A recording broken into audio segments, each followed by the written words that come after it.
দেখো পেছনে হলো কোচবিহার রাজবাড়ি।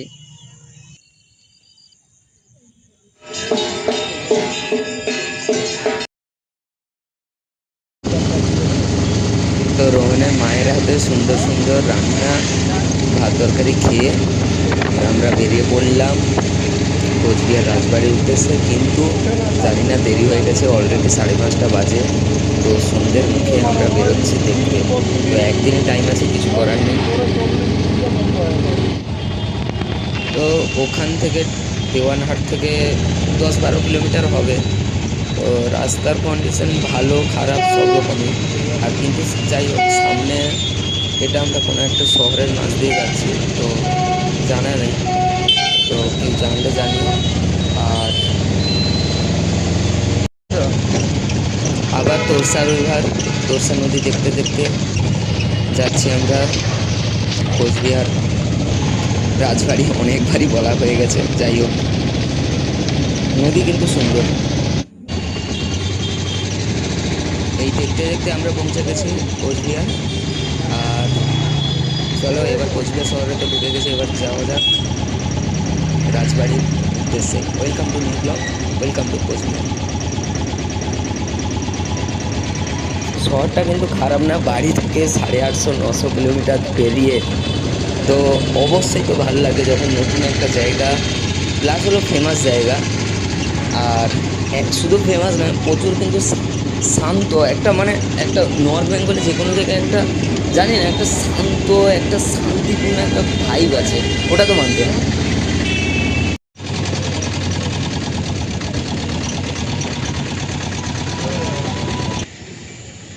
দেখতে দেখতে কোচবিহার রাজবাড়িতে পৌঁছে গেলাম। ওয়েলকাম টু কোচবিহার রাজবাড়ি। কিন্তু ব্যাপারটা হলো আমরা কিন্তু গেটের ভেতরে এখনও ঢুকতে পারিনি, কারণ 6টা পেরিয়ে গেছে, তো গেট বন্ধ। তো আমরা যদি আর আধা ঘন্টা আগে বেরোতাম তাহলে আমরা গেট দেখতে পেতাম।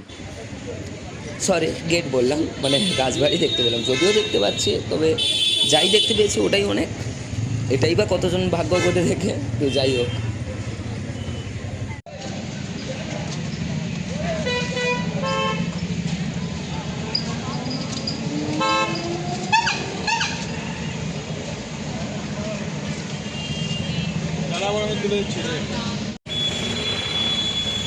মানে এটা কিন্তু পিক গরমের সিজন, গরম বৃষ্টি এইরকম সিজন। কলকাতাতে থাকাই যাবে না, কলকাতা কেন, সাউথ বেঙ্গলে গেলে মানে প্রচুর গরম। বাঁকুড়া বীরভূম তো আরও বাদই দাও, বাঁকুড়া পুরুলিয়া যাই হোক, কিন্তু এখানে সবসময় মনে হয় যেন শরৎকাল আছে। ঠিক আছে, শরৎকালের মতো ওয়েদার।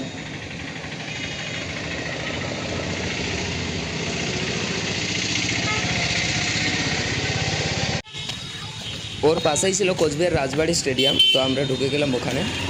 তো দেখতে পাচ্ছ মোটামুটি লোকজন আছে এখানে বসে চিল করে, আশা করি, যাই দেখা যাচ্ছে।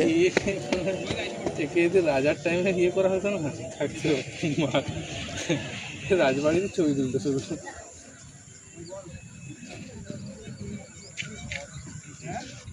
এসে কেমন লাগছে?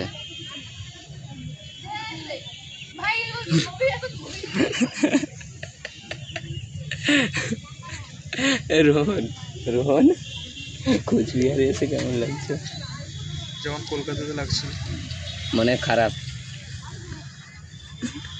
আচ্ছা, এই দিকে দেখো নীল কালারের, এখান থেকে শুরু করে এদিক থেকে একদম গ্রিন সবুজ মাঠ, ওদিকে রাজবাড়ির একটা ভিউ সুন্দর।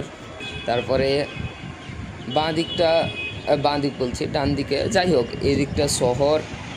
তো ভালো মোটামুটি কোচবিহারে। আর এইদিকে পেছনে কোচবিহার রাজবাড়ি। আর দেখাচ্ছি,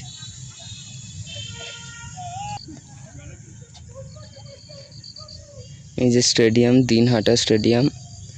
আর এই দেখো সামান্য জল বইছে, এদিকে কোচবিহার রাজবাড়ি। আর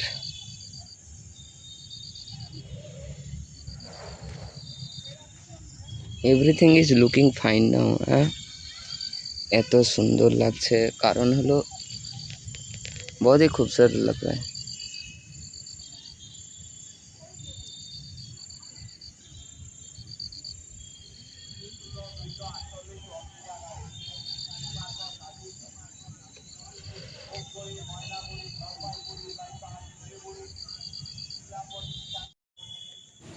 চারিদিকে স্টেডিয়ামটা যদিও ঘাসে ভর্তি হয়ে গেছে, মনে হয় না এখন খেলা হয়, হয়তো মাঝের দিকটা, কিন্তু পাশের দিকে এইরকম ফুটবল গোলপোস্ট আছে। আর যে সমস্ত ঘাস, এইরকম ফুল গাছ, এগুলো না হঠাৎ দেখা যায় না ওইদিকে, তো ভালো তো লাগছে। আর সবসময় একটা শরৎকাল ভাইব দিচ্ছে। দেখো পেছনে হলো কোচবিহার রাজবাড়ি, আর আমি আছি এখন কোচবিহার দিনহাটাতে। এসছিলাম একজন বন্ধুর রোহনের বাড়ি, আর এটা হলো স্টেডিয়াম, এখানকার দিনহাটা স্টেডিয়াম। আর দেখো সমস্ত কিছুই ভালো লাগে, মানে এভরিথিং ইজ লুকিং ফাইন। মানে যখন সবাই মাঝে মাঝে এইরকম যখন পিসফুল যখন একটা জায়গায় চলে আসো হঠাৎ করে, মানে সত্যি দিন মনে হয় যেন ঠিক আছে, এত এত ঝড় ঝাপটা ঝামেলা কি দরকার, সাধারণ সিম্পলি নিলেই অনেক কিছু। দেখো জটিল তো নিতেই হবে, কিন্তু জটিলের মাঝেও একদম মাঝে মাঝে সব কিছু ছেড়ে দিয়ে একটু শান্তি জায়গায় চলে আসা, এইরকম একটা ঘুরতে থাকা নিজের মতো করে। আর এখন বাজছে কত, ঘড়িতেই দেখছি, ঘড়িতে টাইম বাজে 6টা বাজে 42 হয়ে গেছে, মানে 6:42। আর এইরকম একটা কিছু ব্যাপার। এদিকে সিটি এরিয়া, এই দেখো লাইট ফাইট জ্বলছে, এই পাখিও উড়ে গেল একটা। আর এই দেখো একটা সুন্দর জল আস্তে আস্তে যাচ্ছে, তারপর ঘাস, মানে মানে ব্যাপারটা হলো আমি বোঝাতে পারবো না, আমি কিন্তুই করে যাচ্ছি বেশি, কিন্তু ঠিক আছে, ভালো লাগে এইরকম।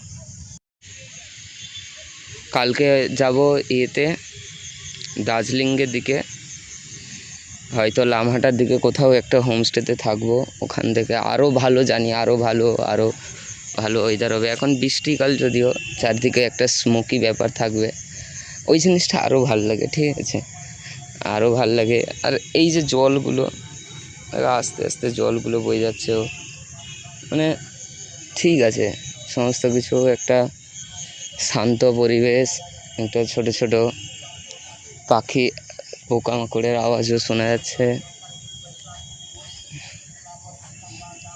মাঝে মাঝে ভাল লাগে এরকম শান্তি জীবন কাটাতে, এবং ছোট ছোট গাছ ফুল। আর কি বলবো, আমি বলে বোঝাতে পারবো না, একজন নেচার লাভার ছাড়া হয়তো বুঝবে না এই জিনিসটা, কিন্তু খুবই ভালো জিনিস ব্যাপারটা।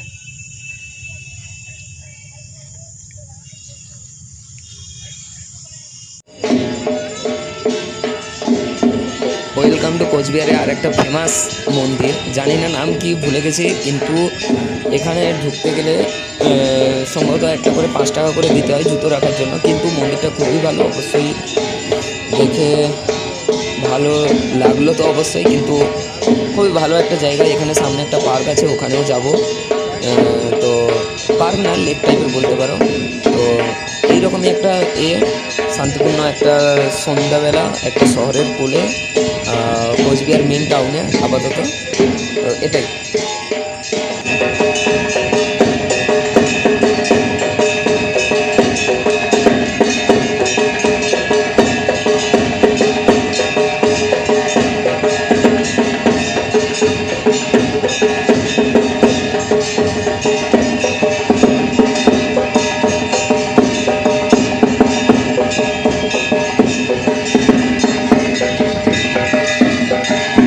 মদন মোহন মন্দির, কোচবিহার দিনহাটা।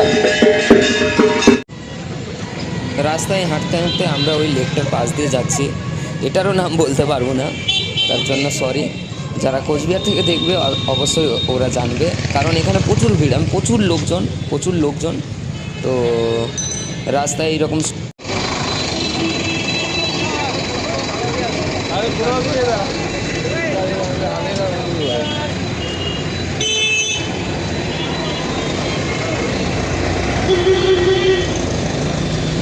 ছোট ছোট বাস এইরকম, যেগুলো তোমার দিনহাটা, দেওয়ানহাট, এগুলো কোচবিহার, এগুলোকে কানেক্ট করে, আর আমরা ধরার চেষ্টা করব।